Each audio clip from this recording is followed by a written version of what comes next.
ஓம் சாந்தி. March 29, 2025. காலை முரளி பாப்தாதா மதுபன். சாராம்சம். இனிய குழந்தைகளே, இந்த ஞானத்தின் மூலம் நீங்கள் மிக நன்றாக ஞானோதயம் அடைந்திருக்கிறீர்கள். உங்கள் 84 பிறவிகளையும், உங்கள் அசரீரியான தந்தையையும், உங்கள் லௌகீக தந்தையையும் நீங்கள் அறிவீர்கள். நீங்கள் அலைந்து திரிவது முடிவடைந்து விட்டது. கேள்வி: கடவுளின் வழிகளும் வழிகாட்டல்களும் ஏன் தனித்துவமானது என நினைவு கூறப்படுகின்றன? பதில்: 1. கடவுள் கொடுக்கும் வழிகாட்டல்களினால் பிராமணர்களாகிய நீங்கள் தனித்துவமானவர்கள் ஆகுவதால் ஆகும். ஒரேயொருவரின் வழிகாட்டல்களின் மூலம் நீங்கள் அனைவரும் ஒன்றாக இணைக்கப்படுகின்றீர்கள். 2.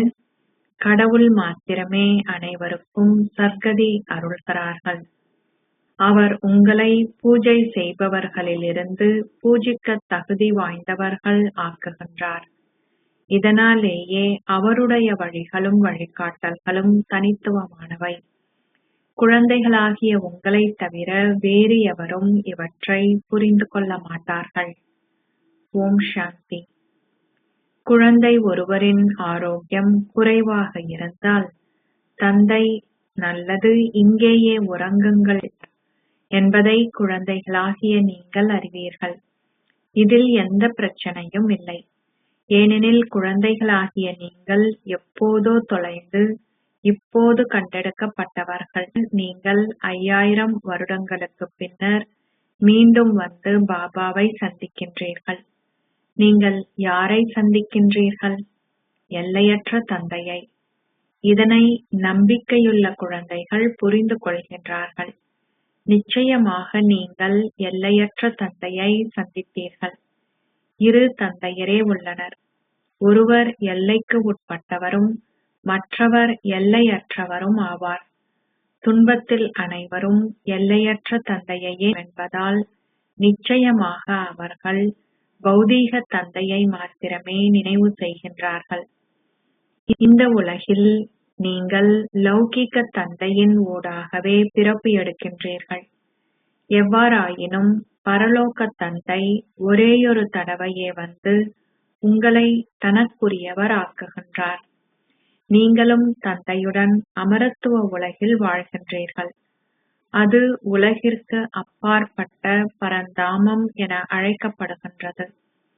அது அப்பாற்பட்ட உலகம். ஸ்வர்க்கம் அப்பாற்பட்ட உலகம் என அழைக்கப்பட மாட்டாது. ஸ்வர்க்கம், நரகம் இரண்டும் நிச்சயமாக இங்கேயே உள்ளன. புதிய உலகம் ஸ்வர்க்கம் எனவும் பழைய உலகம் நரகம் எனவும் அழைக்கப்படுகின்றது. இப்போது இது தூய்மையற்ற உலகமாகும். அவர்கள் அழைக்கின்றார்கள், ஓ தூய்மையாக்குபவரே வாருங்கள். சத்திய யுகத்தில் அவ்வாறு பேசுவதில்லை. ராவணனின் ராஜ்யம் ஆரம்பமாகும் போதே அவர்கள் தூய்மையற்றவர்கள் ஆகுகின்றார்கள். அது 5 விகாரங்களின் ராஜ்யம் என அழைக்கப்படுகிறது. சத்திய யுகத்தில் நிச்சயமாக விகாரமற்ற ராஜ்யமே இருந்தது. பாரதத்தின் புகழ் மிகவும் மகத்தானது. ஆனால் அவர்கள் விகாரமானவர்களாக இருப்பதால் அவர்களுக்கு பாரதத்தின் புகழ் தெரியாது. லக்ஷ்மி நாராயணன் ஆட்சியில் பாரதம் முற்றிலும் விகாரமற்றிருந்தது. இப்பொழுது அந்த ராஜ்யம் இல்லை. அந்த ராஜ்யம் எங்கே சென்று விட்டது? கல்லு புத்தியுள்ளவர்கள் இதனை அறிய மாட்டார்கள். ஏனைய அனைவரும் தங்கள் சமய ஸ்தாபகர்களையே அறிவார்கள். ஆனால் பாரத மக்கள் மாத்திரமே தங்கள் சமயத்தையோ அல்லது தங்கள் சமய ஸ்தாபகரையோ அறியாமல் இருக்கிறார்கள். ஏனைய சமயத்தவர்கள் தங்கள் சமயத்தை ஸ்தாபித்தவர்களை அறிந்திருந்தாலும் மீண்டும் அவர்கள் எப்போது அவற்றை ஸ்தாபிக்க வருவார்கள் என்பதை அறிய மாட்டார்கள். சீக்கிய மக்களுக்கு தங்களுடைய சமயம் முன்னர் இருக்கவில்லை என்பதும் குருநானக் வந்தே அதனை ஸ்தாபித்தார் என்பதும் தெரியும். எனவே அவர் நிச்சயமாக சத்திய யுகத்திற்கு வருவதில்லை. பின்னரே குருநானக் வந்து அதனை மீண்டும் ஸ்தாபித்தார். ஏனெனில் உலகின் வரலாறும் புவியியலும் மீண்டும் மீண்டும் இடம்பெறுகின்றன. கிறிஸ்தவ சமயம் இருக்கவில்லை, அது பின்னரே ஸ்தாபிக்கப்பட்டது. ஆரம்பத்தில் அது புதிய உலகமாக இருந்தது. ஒரு தர்மமே இருந்தது. அங்கு பாரத மக்களாகிய நீங்களே இருந்தீர்கள். ஒரு தர்மமே இருந்தது. பின்னர் 84 பிறவிகளை தொடர்ந்து எடுத்து வருகையில் நீங்களே நிச்சயமாக தேவர்களாக இருந்தவர்கள் என்பதையும், நீங்களே 84 பிறவிகளையும் எடுத்தவர்கள் என்பதையும் நீங்கள் மறந்துவிட்டீர்கள். தந்தை கூறுகின்றார், உங்கள் பிறவிகளை பற்றி உங்களுக்கு தெரியாது. நான் உங்களுக்கு கூறுகின்றேன், அது அரை கல்பத்திற்கு ராமராஜ்யமாக இருந்தது. பின்னர் அது ராவண ராஜ்யம் ஆகியது. சூரிய வம்சமானது லக்ஷ்மி நாராயணனின் குடும்பம் ஆகும். முதலில் அது சூரிய வம்சமாகவும் பின்னர் ராமராஜ்யமான சந்திர வம்சமாக ஆகியது. லக்ஷ்மி நாராயணனது குடும்பமான சூரிய வம்சத்திற்கு உரியவர்களே 84 பிறவிகளை எடுத்து இப்பொழுது ராவணனது குடும்பத்திற்கு உரியவர்களாகிவிட்டார்கள். முன்னர் அவர்கள் புண்ணிய ஆத்மாக்களின் குடும்பத்தை சேர்ந்தவர்கள். இப்பொழுது அவர்கள் பாவாத்மாக்களின் குடும்பத்திற்கு உரியவர்கள் ஆகிவிட்டார்கள். அவர்கள் 84 பிறவிகளை எடுத்தார்கள். நாங்கள் 8.4 மில்லியன் பிறவிகளை எடுக்கின்றோம் என அவர்கள் கூறுகின்றார்கள். இப்பொழுது 8.4 மில்லியன் பிறவிகளை பற்றி சிந்திக்கப் போவது யார்? இதனாலேயே எவருமே இதனை பற்றி சிந்திப்பதில்லை. இப்பொழுது தந்தை உங்களுக்கு விளங்கப்படுத்துகின்றார். நீங்கள் தந்தைக்கு முன்னால் அமர்ந்திருக்கின்றீர்கள். அசரீரியான தந்தை, லௌகீக தந்தை இருவருமே பாரதத்தில் மிகவும் பிரபல்யமானவர்கள். மக்கள் தந்தையை போற்றி பாடுகின்றார்கள். ஆனால் அவரை அவர்களுக்கு தெரியாது. அவர்கள் அறியாமை எனும் உறக்கத்தில் உறங்குகின்றார்கள். ஞானத்தின் மூலம் ஞானோதயம் உள்ளது. ஒளி இருக்கும்போது மனிதர்கள் என்றுமே தடுமாறி திரிவதில்லை. அவர்கள் இருளில் தொடர்ந்தும் தடுமாறுகின்றார்கள். பாரத மக்கள் பூஜிக்க தகுதி வாய்ந்தவர்களாக இருந்தார்கள். இப்பொழுது அவர்கள் பூஜிப்பவர்கள் ஆகிவிட்டார்கள். லக்ஷ்மியும் நாராயணனும் பூஜிக்க தகுதி வாய்ந்தவர்கள். அவர்கள் யாரை வழிபாடு செய்வார்கள்? அவர்கள் தாங்களாகவே சிலைகளை உருவாக்கி அவற்றை வழிபட முடியாது. அது சாத்தியமல்ல. நாங்கள் நிச்சயமாக பூஜிக்க தகுதி வாய்ந்தவர்களாக இருந்தவர்கள் என்பது குழந்தைகளாகிய உங்களுக்கு தெரியும். பின்னர் அவர்களே எவ்வாறு பூஜிப்பவர்கள் ஆகினார்கள்?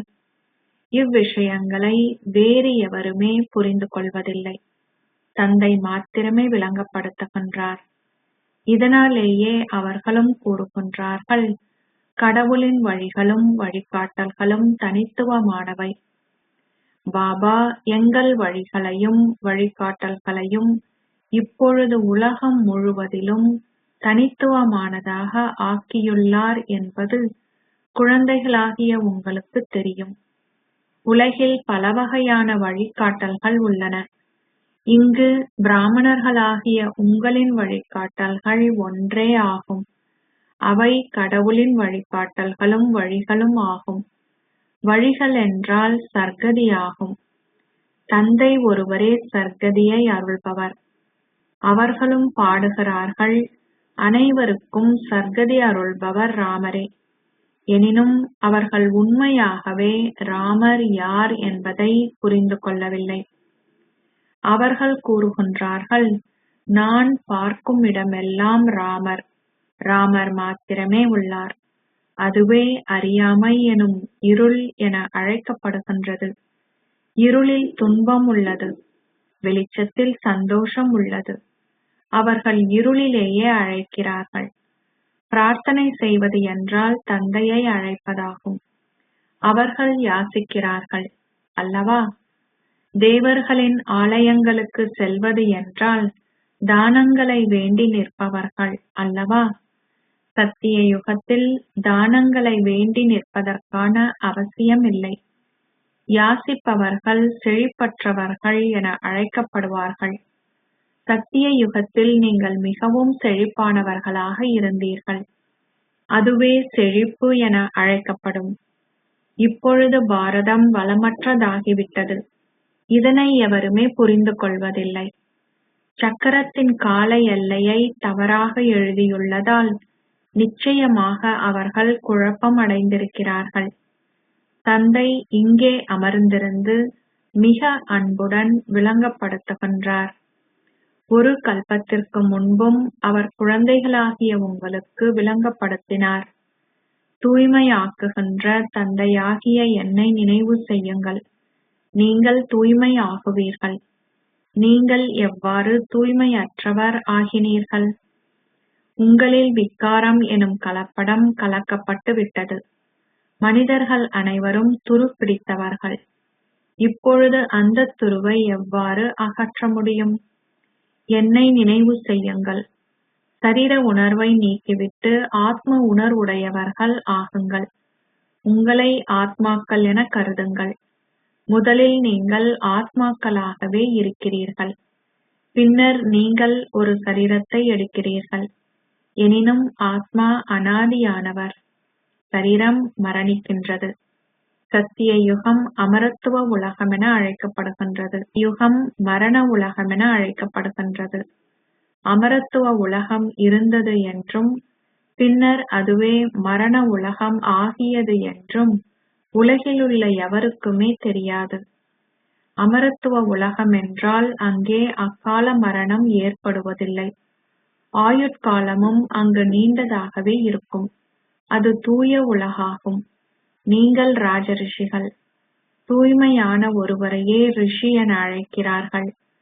உங்களை தூய்மை ஆக்கியது யார்? அவர்கள் சங்கராச்சாரியாரினால் ரிஷிகள் ஆக்கப்பட்டார்கள். நீங்கள் சிவாச்சாரியாரினால், அதாவது ஆசிரியரான சிவன், தூய்மையாக்கப்படுகிறீர்கள்.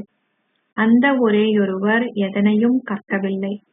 சிவபாபா வந்து இவர் மூலமாக கற்பிக்கின்றார். சங்கராச்சாரியார் ஒரு கருப்பையின் மூலம் பிறப்பு எடுத்தார். அவர் மேலிருந்து அவதாரம் எடுக்கவில்லை. எவ்வாறாயினும் தந்தை இவரினுள் பிரவேசிக்கின்றார். அவர் வந்து சொல்கிறார், அவரே அதிபதி. அவர் விரும்புகின்ற எவரிலும் அவரால் பிரவேசிக்க முடியும். பாபா விளங்கப்படுத்தியுள்ளார், நன்மையை ஏற்படுத்துவதற்காகவே நான் யாரோ ஒருவருக்குள் பிரவேசிக்கின்றேன். நிச்சயமாக நான் ஒரு தூய்மையற்ற சரீரத்திலே பிரவேசிக்கின்றேன். நான் பலருக்கும் நன்மையை ஏற்படுத்துகின்றேன். மாயையும் குறைந்தவள் அல்ல என்று குழந்தைகளாகிய உங்களுக்கு விளங்கப்படுத்தப்பட்டுள்ளது. சில வேளைகளில் டிரான்ஸில் செல்பவர்களுக்குள் மாயை பிரவேசித்து தவறான விஷயங்களை கூற செய்கிறாள். ஆகவே குழந்தைகளாகிய நீங்கள் மிகவும் எச்சரிக்கையாக இருக்க வேண்டும். மாயை சிலரில் பிரவேசிக்கும் போது அவர்கள் கூறுகிறார்கள், நானே சிவன், நான் இன்னார் இன்னார். மாயை மிகவும் அசுரத்தனமானவள். பிரவேசித்திருப்பவர் யார் என்பதை விவேகமான குழந்தைகள் மிக விரைவில் புரிந்து கொள்வார்கள். இச்சரீரம் அவருக்காகவே நிச்சயிக்கப்பட்டுள்ளது. அவ்வாறாயின் நீங்கள் ஏன் பிறர் கூறுவதை கேட்கிறீர்கள்?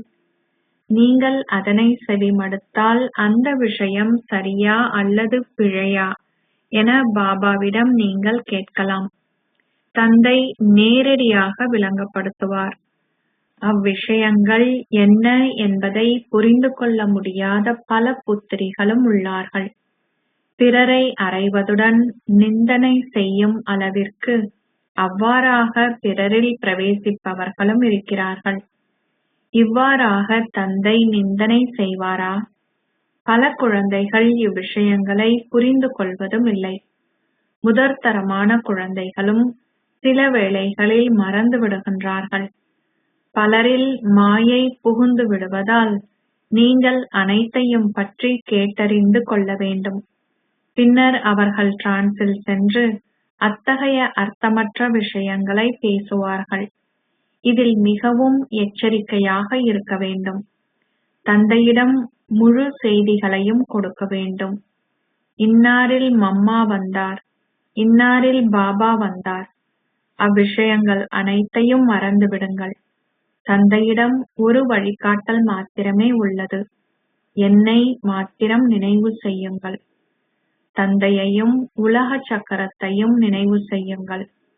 படைப்பவரையும் படைப்பையும் நினைவு செய்பவர்களின் முகம் எப்பொழுதும் மலர்ச்சியாகவே இருக்கும். பலர் நினைவு செய்வதில்லை. கர்ம பந்தனம் மிகவும் கடுமையானது. மனசாட்சி கூறுகின்றது, நான் இப்பொழுது எல்லையற்ற தந்தையை கண்டுகொண்டேன். அவர் கூறுகின்றார், என்னை நினைவு செய்யுங்கள். அவரை நான் ஏன் நினைவு செய்யக்கூடாது? ஏதேனும் நிகழ்ந்தால் தந்தையிடம் வினவுங்கள். தந்தை விளங்கப்படுத்துவார். இன்னமும் கர்ம வேதனை உள்ளது. நீங்கள் கர்மாத்தீத ஸ்திதியை அடையும் போது நீங்கள் சதா முகமலர்ச்சியுடன் இருப்பீர்கள். அதுவரைக்கும் ஏதாவதொன்று நடந்து கொண்டே இருக்கும். நீங்களும் அறிவீர்கள், இறைக்கு திண்டாட்டம், வேடனுக்கு கொண்டாட்டம். விநாசம் இடம் பெறவுள்ளது.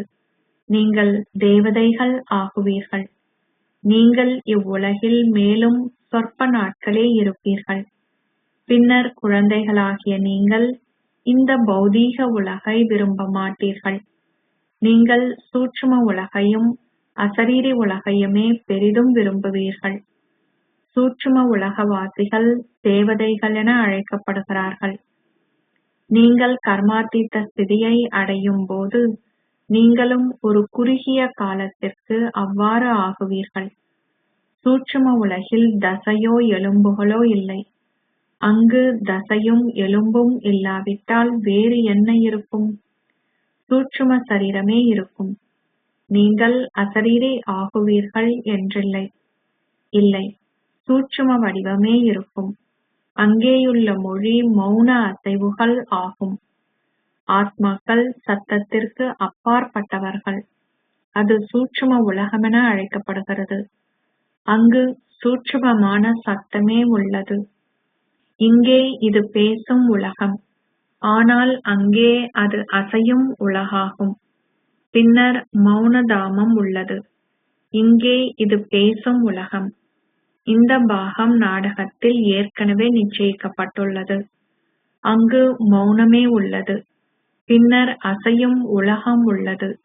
இதுவோ பேசும் உலகமாகும். இந்த உலகங்களையும் நினைவு செய்பவர்கள் மிக சிலரே ஆவார். தந்தை விளங்கப்படுத்துகின்றார், குழந்தைகளே, தண்டனையில் இருந்து விடுபடுவதற்கு கர்ம யோகிகளாகி குறைந்தது 8 மணி தியாலங்களேனும் செயல்கள் செய்ய வேண்டும். 8 மணி தியாலங்களுக்கு ஓய்வும் 8 மணி தியாலங்களுக்கு தந்தையை நினைவும் செய்ய வேண்டும். இந்த பயிற்சியின் மூலமே நீங்கள் தூய்மை ஆகுவீர்கள். நீங்கள் உறங்குவது தந்தையின் நினைவில் இருப்பது என்றல்ல.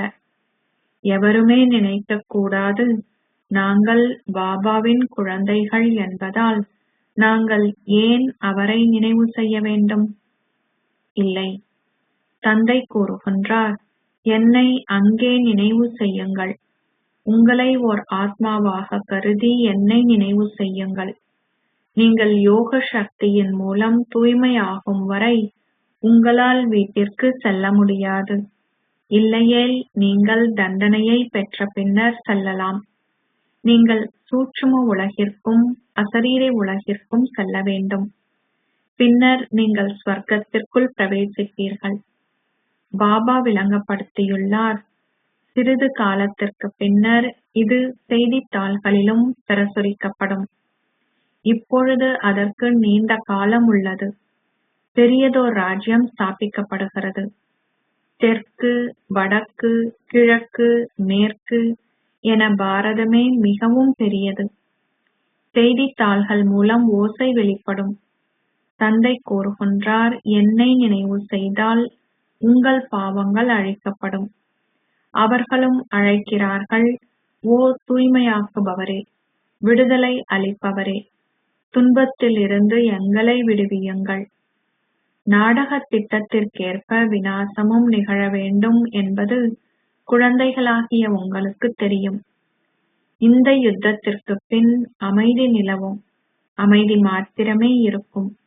இது சந்தோஷ தாமம் ஆகுகின்றது. அனைத்தும் தலைகீழாக மாறும். சத்திய யுகத்தில் ஒரேயொரு தர்மம் மாத்திரமே உள்ளது. கலியுகத்தில் பல சமயங்கள் உள்ளன. எவராலும் இதனை புரிந்து கொள்ள முடியும். முதலில் ஆதி சனாதன தேவி தேவதா தர்மம் இருக்கும். சூரிய வம்சம் இருக்கின்ற காலத்தில் சந்திர வம்சம் இருப்பதில்லை. பின்னர் தாமதமாகவே சந்திர வம்சம் வரும். சிறிது காலத்திற்கு பின்னர் இந்த தேவ தர்மம் மறைந்துவிடும். ஏனைய சமயங்கள் பின்னர் சிறிது காலத்திற்கு பின் தோன்றுகின்றன. அவர்களின் ஸ்தாபனம் விரிவாக்கம் அடையும் போதே அவர்கள் அதனை அறிவார்கள். குழந்தைகளாகிய உங்களுக்கு உலகின் ஆரம்பம், மத்தி, இறுதியை இப்பொழுது தெரியும். அவர்கள் உங்களை கேட்கிறார்கள், ஏனியில் ஏன் பாரத மக்களை மாத்திரம் காட்டியுள்ளார்கள்? அவர்களிடம் கூறுங்கள், இந்த நாடகம் பாரதத்தை பற்றியதே ஆகும். அரை சக்கரத்திற்கு இது அவர்களுடைய பாகமே. பின் ஏனைய சமயங்கள் துவாபர கலியுகங்களில் வருகின்றன. இந்த ஞானம் முழுவதும் சக்கரத்தின் படத்தில் உள்ளது. சக்கரத்தின் படம் உண்மையாகவே முதற்தரமானது. சத்திய திரேதா யுகங்களே மேன்மையான உலகாகும். துவாபர கலியுகங்கள் சீரழிந்த உலகமாகும். இப்பொழுது நீங்கள் சங்கம யுகத்தில் உள்ளீர்கள். இவை ஞான விஷயங்கள். எவ்வாறு இந்த சக்கரத்தின் 4 யுகங்களும் சுழல்கின்றதென எவருக்குமே தெரியாது. சத்திய யுகத்தில் லக்ஷ்மி நாராயணனது ராஜ்யமே உள்ளது. சத்திய யுகத்திற்கு பின் திரேதா யுகம் வரும் என்பதை அவர்களும் முன்கூட்டியே அறிந்திருக்கவில்லை. திரேதா யுகத்திற்கு பின்னரே துவாபர யுகமும் கலியுகமும் வரும் என்பதை பற்றி மனிதர்கள் எதனையுமே அறிந்திருக்கவில்லை. தங்களுக்கு தெரியும் என அவர்கள் கூறினாலும் எவ்வாறு சக்கரம் சுழல்கின்றதென எவருக்குமே தெரியாது. இதனாலேயே பாபா விளங்கப்படுத்தியுள்ளார், முழு முக்கியத்துவத்தையும் கீதைக்கே விட்டுவிடுங்கள். உண்மையான கீதையை செவிமடுப்பதினால் நீங்கள் ஸ்வர்க்கவாசிகள் ஆகுவீர்கள். இங்கு சிவபாபா பேசுகின்றார், அங்கு மனிதர்கள் வாசிக்கின்றார்கள். எல்லாவற்றிற்கும் முதலில் கீதையை கற்றிடுங்கள். நீங்கள் பக்தி மார்க்கத்திலும் சென்றீர்கள். முதலில் நீங்கள் சிவனை வழிபடுபவர்கள் ஆகினீர்கள். நீங்களே முதலில் ஒரேயொரு சிவபாபாவை கலப்படமற்ற வழிபாடு செய்தவர்கள். எனினும் வேறு எவராவது சோம்நாதர் ஆலயத்தை கட்டுவதற்கான சக்தியை கொண்டிருந்தார்களா? பலகையில் பல்வேறு விஷயங்களை பற்றி நீங்கள் எழுதலாம். நீங்கள் இதனையும் எழுதலாம். கீதையை கேட்பதன் மூலம் பாரத மக்கள் சத்தியயுக அதிபதிகள் ஆக முடியும். உண்மையான கீதையை செவிமடுப்பதன் மூலம் நீங்கள் ஸ்வர்க்கவாசிகளாக ஆகுகின்றீர்கள் என்பதை குழந்தைகளாகிய நீங்கள் இப்பொழுது அறிந்து கொள்கிறீர்கள். நீங்கள் விளங்கப்படுத்தும் போது அவர்கள் கூறுகிறார்கள், ஆம், நிச்சயமாக இது நல்லது. பின் அவர்கள் வெளியில் சென்றதும் அனைத்துமே முடிந்துவிடும். அவர்கள் அங்கு கேட்டவையே எஞ்சி இருக்கும். அச்சா, இனிமையிலும் இனிமையான அன்புக்குரிய, எப்போதோ தொலைந்து இப்போது கண்டுபிடிக்கப்பட்டிருக்கும் குழந்தைகளுக்கு உங்கள் தாய் தந்தையாக இருக்கும் பாப் தாதாவின் அன்பும் நினைவுகளும் காலை வந்தனங்களும். ஆன்மீக தந்தை ஆன்மீக குழந்தைகளுக்கு நமஸ்தே சொல்கிறார். ஆன்மீக குழந்தைகள் ஆன்மீக தந்தைக்கு நமஸ்தே சொல்கின்றனர். தாரணைக்கான சாராம்சம். 1. படைப்பவரினதும் படைப்பினதும் ஞானத்தை கடைந்து சதா முகமலர்ச்சியுடன் இருங்கள். நினைவு யாத்திரையினால் உங்கள் பழைய கர்ம கணக்குகள் அனைத்தையும் முடித்து உங்கள் ஸ்திதியை கர்மாதீதம் ஆக்குங்கள். 2. டிரான்ஸ் செல்வதிலும் காட்சிகள் காண்பதிலும் மாயை அதிகளவு தலையீடு செய்கிறாள். ஆகையால் எச்சரிக்கையாக இருங்கள். உங்கள் செய்திகளை தந்தையிடம் கூறி அவருடைய ஆலோசனையை பெறுங்கள். தவறுகள் எதனையும் செய்யாதீர்கள். ஆசீர்வாதம். நீங்கள் சதா சக்தி ஸ்வரூபமாக இருந்து உங்களின் நல்லாசிகளால் பலவீனமான ஆத்மாக்களை சக்தியால் நிரப்புவீர்களாக. சக்தி ஸ்வரூபங்களாக இருந்து எல்லோரையும் தங்களைப் போல் ஆக்குவதே சேவை செய்கின்ற குழந்தைகளின் விசேஷமான சேவையாகும். அதாவது பலவீனமான ஆத்மாக்களை சக்தியால் நிரப்புவதாகும். இதற்கு சதா நல்லாசிகளினதும் தூய உணர்வுகளினதும் ஸ்வரூபம் ஆகுங்கள். நல்லாசிகளை கொண்டிருத்தல் என்றால் அவர்களுக்காக நல்லாசிகளை கொண்டிருப்பதன் மூலம் அவர்களின் ஆதிக்கத்திற்கு நீங்கள் உட்படுவது என்பதல்ல. இந்த தவறை செய்யாதீர்கள். எல்லையற்ற நல்லாசிகள் இருக்க வேண்டும். ஒருவருக்கு மட்டும் விசேஷமான நல்லாசிகளை கொண்டிருப்பது பாதிப்பை ஏற்படுத்தும். ஆகவே எல்லையற்றதில் ஸ்திரமாக இருங்கள். நீங்கள் பெற்ற சக்திகளின் அடிப்படையில் பலவீனமான ஆத்மாக்களை சக்தி ஸ்வரூபங்கள் ஆக்குங்கள். ஸ்லோகம். அணிகலன்கள். அலங்கார் பிராமண குலத்தின் அலங்காரமாகும். அதனால் சகல அணிகலன்களையும் வைத்திருப்பவர் ஆக வேண்டுமே அல்லாது தன்னை பற்றிய அகங்கார் கொண்டவராக அல்ல. அவ்யக்த சமிக்கை. சத்தியம் மற்றும் நல்ல பண்புகளின் கலாச்சாரத்தை கடைபிடியுங்கள். சில குழந்தைகள் கூறுகிறார்கள், பொதுவாக எனக்கு கோபம் வருவதில்லை. ஆனால் யாராவது பொய் சொல்லும்போது எனக்கு கோபம் வருகிறது. அந்த நபர் பொய் சொல்லும்போது நீங்கள் கோபத்துடன் பேசினால் உங்களில் யார் சரி? உங்களில் பலர் மிகவும் புத்திசாலிகளாகி உங்களுக்கு கோபம் வருவதில்லை. ஆனால் உங்களின் குரல் உரத்து ஒலிக்கிறது அல்லது கூர்மையாக இருக்கிறது என சொல்கிறீர்கள். விஞ்ஞானத்தின் கருவிகளால் ஏதாவதொன்றின் ஒலி அளவை உங்களால் கட்டுப்படுத்தக்கூடியதாக இருக்கும்போது மௌன சக்தியால் உங்களின் சொந்த குரலின் வேகத்தை உங்களால் கட்டுப்படுத்தி மெதுவாக அல்லது உரத்து ஒலிக்க செய்ய முடியாதா? ஓம் சாந்தி.